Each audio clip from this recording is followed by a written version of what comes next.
Praise अल्लाह। जय मसीह की।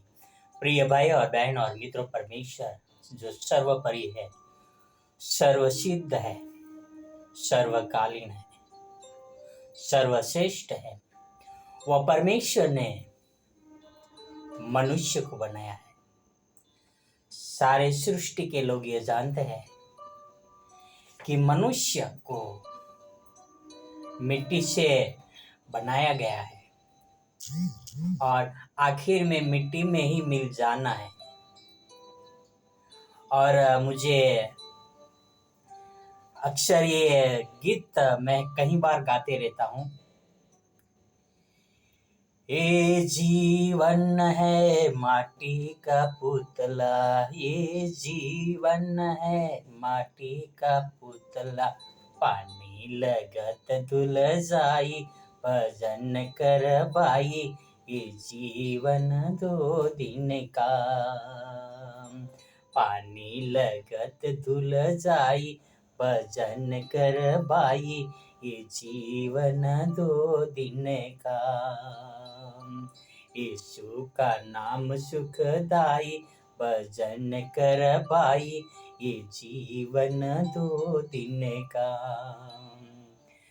ये अंतरा है जिसमें लिखा है कि ये जीवन है माटी का पुतला है जो पानी लगत धुल जाएगी। भाई और बहन और मित्रों, ये शरीर जब खत्म हो जाता है, इस सनातनों की श्वास निकल जाती है, जब आंखें बंद हो जाती है, तब इस शरीर कोई काम का नहीं रहता है।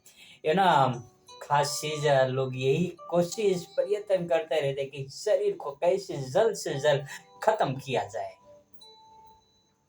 कोई रिश्ते नाते कुछ भी नहीं रहते हैं, बस एक ही बात में लगे रहते हैं कि जवान हो या बुढ़ा हो कि इसको कब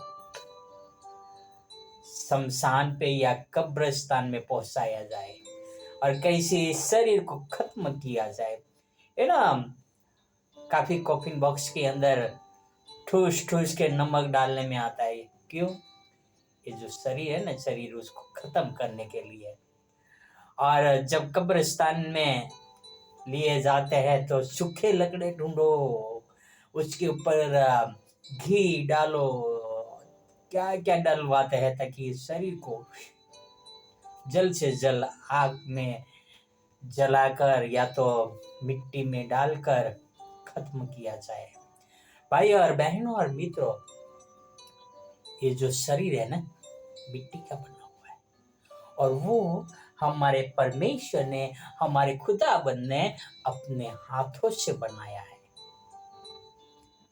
अब हम एक वचन देखेंगे उत्पत्ति के अध्याय में, बहुत सुंदरता के साथ लिखा है। उत्पत्ति में लिखा है कि 2:7, तब यहोवा परमेश्वर ने आदम को भूमि की मिट्टी से रचा और उसके नथनों में जीवन का श्वास फूंक दिया और आदम जीवित प्राणी हो गया। Praise the Lord.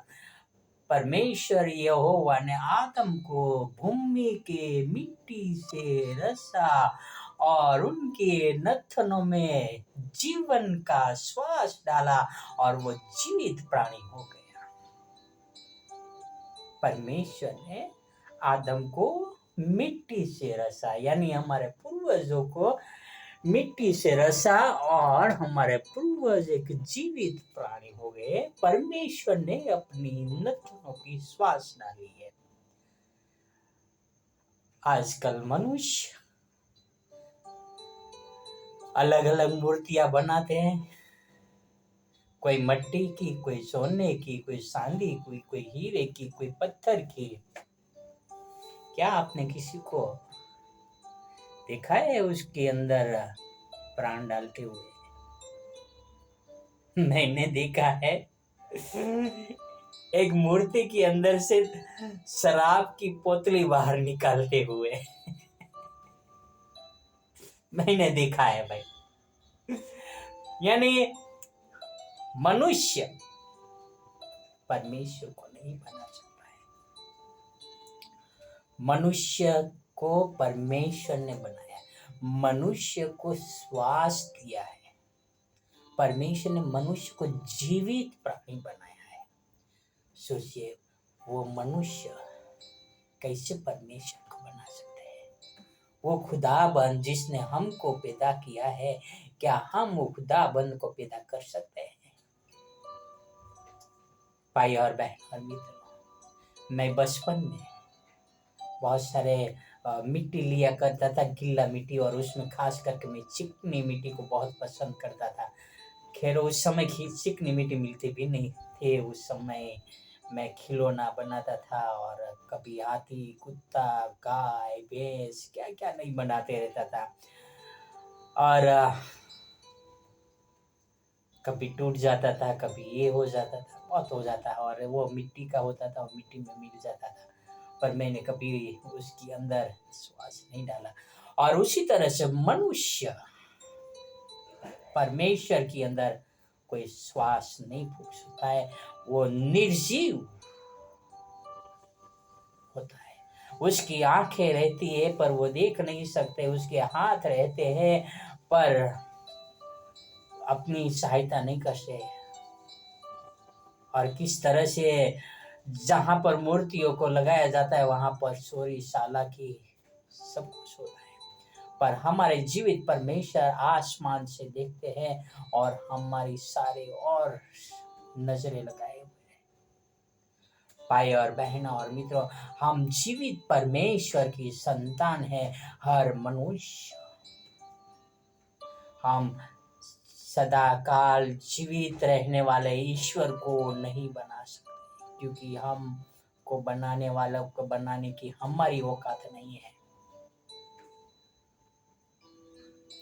हम उनको आत्मा और सच्चाई से दुआ करें, प्रार्थना करें और उनके नियमों को पालन करें। हम कभी उनको बनाने का प्रयत्न न करें, क्योंकि हम मिट्टी है, मिट्टी मिट्टी में मिल जाएगा, पर कभी मिट्टी मिट्टी से मनुष्य को नहीं बना सकता है। कौन सा ऐसे डॉक्टर पैदा हो गया, कौन सा ऐसा साइंस बन गया कि जिन्होंने मिट्टी में से मनुष्य को बनाया हो, जिन्होंने मिट्टी में से चलता फिरता हमारी जैसा प्राणी बनाया हो।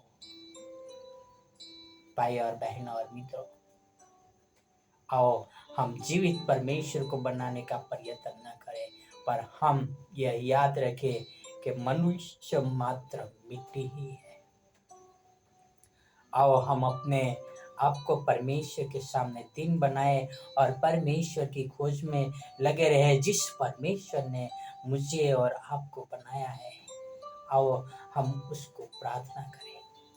स्वर्ग और पृथ्वी के अधिकारी पिता, धन्यवाद करता हूँ कि आपने हमें बनाया है पिता, और वो भी एक मिट्टी में से पिता। आपने अपनी नथनों की श्वास हमें डाला है पिता।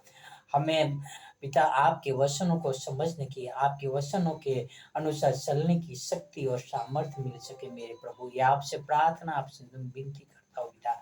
धन्यवाद आपके अनमोल वचनों के लिए प्रभु। आपने यीशु मसीह के द्वारा हम तक पहुंचाया पिता। आपका कोटि कोटि धन्यवाद करता हूँ पिता। हम मनुष्य के साथ न, ताकि हम आपका आदर कर सके, आपकी स्तुति और आराधना कर सके। धन्यवाद धन्यवाद इस सुंदर समय के लिए, आपके प्रेम के लिए और आपके अनुग्रह के लिए पिता। ये सारी प्रार्थना मेरे उद्धार करता प्रभु का प्रभु यीशु मसीह के नाम से करता हूँ। आमेन आमेन आमेन। God bless you. Have a wonderful day.